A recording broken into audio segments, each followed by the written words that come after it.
एउटा कुरा धेरै भन्नै पर्छ, यो छुट्यो भने मेरो छुट्यो भने जस्तो लाग्छ क्या मलाई। तपाईले नि यो विचार गर्नु भएको छ, तपाईलाई मैले यो भनेपछि हो यसले ठिकै भन्छ, त्यस्तो भयो, उहाँहरूलाई सम्झाउन प्रयत्न गर्नुभयो।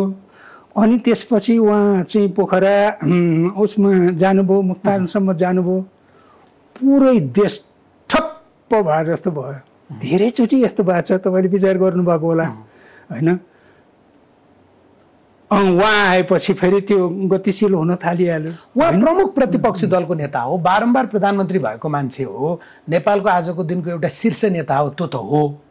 तर प्रतिपक्षी बेन्च छोडेर अहिले त सत्ता पक्षमा माओवादीले लहर मिसाइदिए जस्तो भएन त? मिसाइदिए जस्तो देखियो। एक प्रकारले माओवादीको नियति भन्नुहोस्, माओवादीले त्यो भूमिका निर्वाह गर्नु परेको भन्नुहोस्, माओवादीले त्यो पृथ्वी नै थर्काउने गरी चाहिँ जनयुद्ध गरेको र जनयुद्धले चाहिँ त्यो तल जरादेखि चाहिँ राग पैदा गरेर दलित, महिला, आदिवासी जनजाति, हली, गोठाला, मजदुर, किसान होइन, यी सबैलाई बानी भर्यो नि।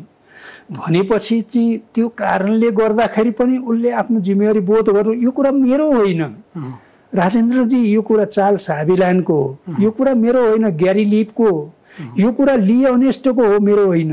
यो कुरा आनन्द स्वरूप वर्माको कुरा हो। के यो चाहिँ अहिलेको पछिल्लो दुनियाँको सबैभन्दा जनआधारित विद्रोह भनेको हो नि त।